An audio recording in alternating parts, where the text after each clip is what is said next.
time and again, as recognizable plots stalked past, and unabated fear invaded his awareness. There was no time for explanation, only deja vu indicting his efforts. Mercifully, the marquee went empty, its brilliance extinguished, and although he was the voice, the great figure spoke. What did you read? My work, the dead responded incredulously at the sound of the voice. How do you plead? Plead? I don't understand. Those are your words, are they not? Yes, the dead agreed. I am a writer. Writer? Questioned the voice. Behold. The great giant figure gestured with a menacing motion, and the colossal doors opened, exposing a raging inferno. Flames billowed high above the entrance until the heat became intolerable, even from a distance. The scorching atmosphere melted the radiant portal, his treasures dripping, now running, forming tributaries until the gateway joined again, forming the river Styx. The great figure motioned to a writer seated at a desk below them.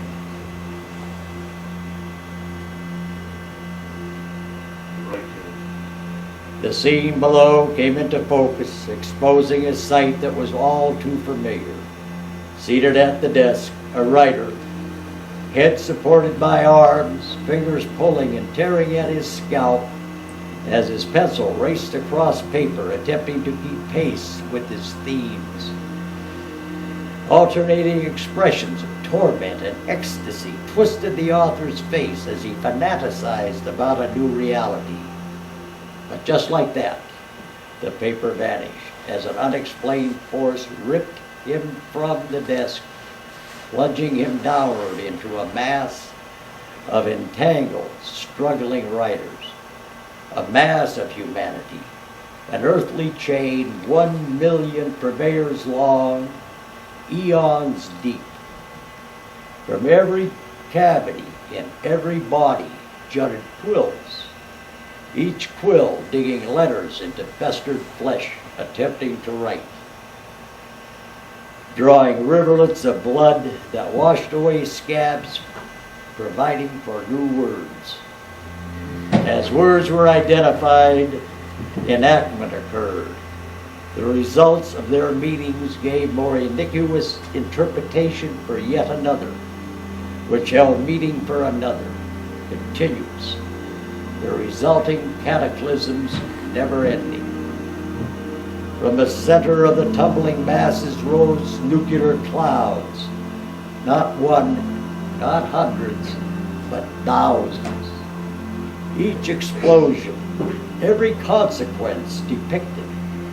Multitudes were vaporized only to reappear with fresh quills protruding, carving worn words into old flesh.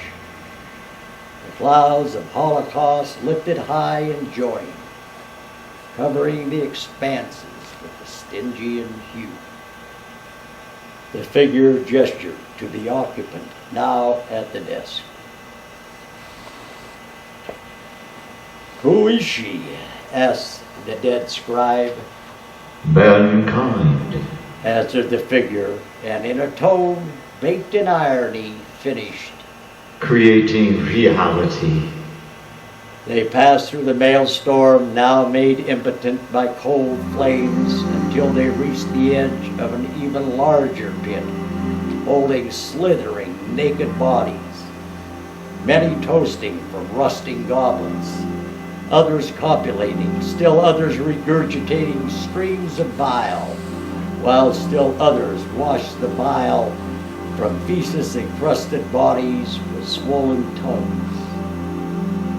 All armed with paper and pencil, all attempting to write, only to be molested by their own words. Horrified, the wordsmith relinquished. "I'm in hell," be surrendered, No. corrected the great figure. Writer's demise. And the mammoth abyss appeared, filled with incalculable numbers of cryptographers, pencils protruding from hands where fingers should have been, conceiving gospels at an unprecedented rate, and at an even greater rate their epistles were consumed by scrutiny so intense that not even ashes remained. No one spoke, yet prophecies reverberated, colliding with eulogies from the far expanses.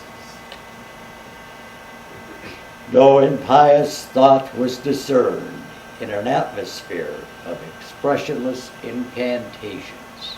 Writers. Roared the great giant figure. Searching for the truth.